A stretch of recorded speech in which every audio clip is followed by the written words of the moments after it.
Selamat pagi, salam sahabat. Hari ini Rabu 16 April tahun 2025.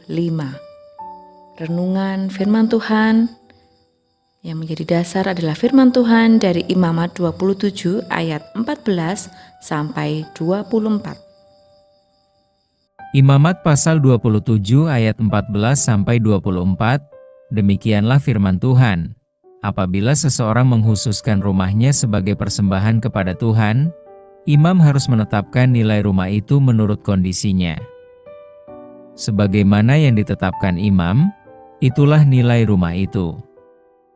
Jika orang itu ingin menebus rumahnya kembali, ia harus menambahkan 1/5 dari nilai yang sudah ditetapkan imam. Maka, rumah itu akan menjadi miliknya kembali. Apabila seseorang menghususkan sebagian dari ladang yang dimilikinya, nilai tanah itu sama dengan jumlah benih yang dapat ditaburkan di ladang itu. 1 homer benih nilainya adalah 50 shikal perak. Jika orang itu menghususkannya pada tahun Yobel, nilai ladang itu sebesar yang ditetapkan imam.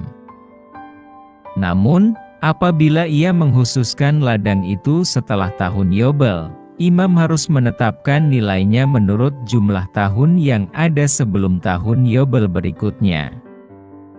Dan jumlah itu harus dikurangi dengan nilai yang imam tetapkan atas ladang itu. Jika orang itu ingin menebus ladangnya kembali, ia harus menambahkan 1/5 dari nilai yang ditetapkan imam. Maka, ladang itu akan menjadi miliknya kembali. Namun, apabila ia tidak ingin menebus ladangnya, atau sudah menjualnya ke orang lain, ladang itu tidak dapat ditebus lagi. Saat ladang itu dibebaskan pada tahun Yobel, ladang itu kudus bagi Tuhan, sama seperti ladang lain yang telah dikhususkan. Ladang itu akan menjadi milik imam. Apabila seseorang menghususkan ladang yang ia beli bagi Tuhan, yaitu ladang yang bukan merupakan bagian dari ladang miliknya sendiri, imam harus menghitung berapa nilai ladang itu sampai tahun Yobel yang akan datang. Hari itu juga, orang itu harus membayar nilai ladang itu menurut yang ditetapkan imam sebagai persembahan kudus bagi Tuhan. Pada tahun Yobel, ladang itu harus dikembalikan kepada pemilik yang semula, yaitu kepada pemilik asli ladang itu. Tema yang akan kita renungkan adalah harta yang dipersembahkan dengan benar. Nazar yang diatur oleh Tuhan untuk umatnya bukan hanya berkaitan dengan manusia dan hewan di ayat 1-13, namun juga berkait dengan harta milik, yaitu rumah dan ladang. Jika seseorang bernazar dengan menggunakan rumahnya, maka imamlah yang menetapkan nilai dari rumah yang dipersembahkan tersebut, ayat 14. Berbeda dari rumah, ladang yang dipersembahkan kepada Tuhan dihitung sesuai dengan taburan benih jelainya, di ayat yang ke-16. Selain itu, nilai ladang yang dipersembahkan kepada Tuhan juga dikaitkan dengan tahun Yobel. Bisa dilihat di Imamat 25. Mempersembahkan ladang sebelum dan sudah tahun Yobel memiliki nilai yang berbeda. Demikian juga dengan cara menebusnya, serta aturan tertentu untuk mereka yang tidak bisa menebusnya, di ayat 17-24.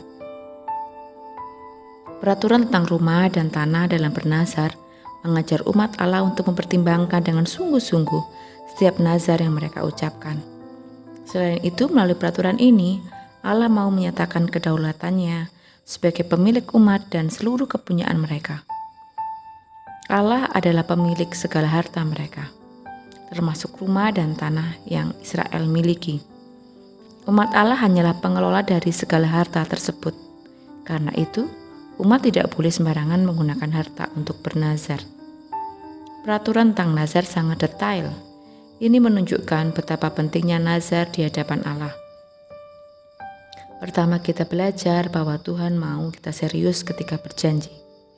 Jangan sembarang buat janji, apalagi bersumpah akan melakukan ini dan itu, padahal kita tidak serius menepatinya.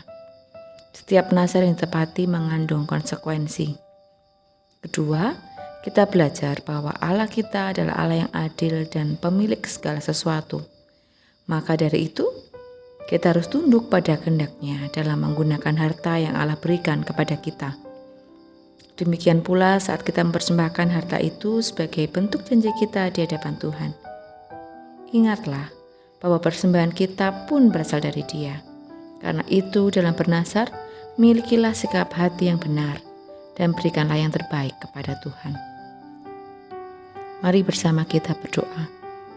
Selamat pagi ya Tuhan, kami ucap syukur untuk firman-Mu hari ini yang boleh mengingatkan kami bahwa kami ada di dunia ini tanpa membawa apa-apa.